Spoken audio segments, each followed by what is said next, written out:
Вместо папки с бумагами пакет с шоколадками. Сотрудники Следственного комитета сегодня пришли не по долгу службы, а по зову сердца. Оказать помощь детям, даже мысль об этом приятна. А когда мысли воплощаются в реальность, настроение улучшается вдвойне.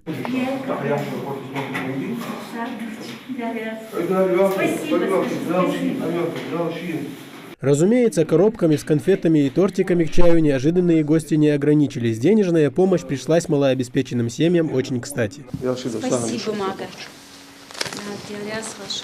Ингушетия не единственный регион, где Следственный комитет пропагандирует подобную благотворительность. Из года в год каждый регион России подхватывает эстафету добра и не дает погаснуть огню надежды в сердцах детей. Руководство коррекционной школы в Сунже уверено, каждый из более чем 70 детей, что обучается здесь, обрадован визитом гостей. Дети чувствуют, когда это для галочки, а когда на самом деле ими интересуются.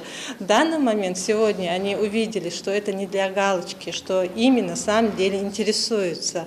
Не только дети, но и родители это почувствовали. Хотела бы поблагодарить сотрудников Следственного комитета по Республике Ингушетия за оказанное нам внимание. Гости посетили также и помещения, в которых проживают дети, и пообщались с ними. В завершении руководству школы был вручен конверт с материальной помощью на нужды образовательного учреждения. В Следственном комитете уверяют, помощь для детей даже собирать не приходится. Конверты будто наполняются сами собой. Приехали мы сюда по поручению руководителя Следственного управления Следственного комитета России по Республике Ингушетия Ибрагима Богушкова. Сотрудники Следственного управления собрали из своих личных средств, то есть заработной платы и денежные средства, с целью оказания помощи детям, и не только детям этой школы, а также некоторым гражданам, нуждающимся в помощи, находящимся в трудной жизненной ситуации. Когда мы едем на такого рода мероприятия, мы всегда покупаем сладости детям, когда едем к детям именно. До этого мы много раз посещали детский дом-интернат, который находится в станице Троицкой. То же самое, дарили детям подарки, привозили сладости.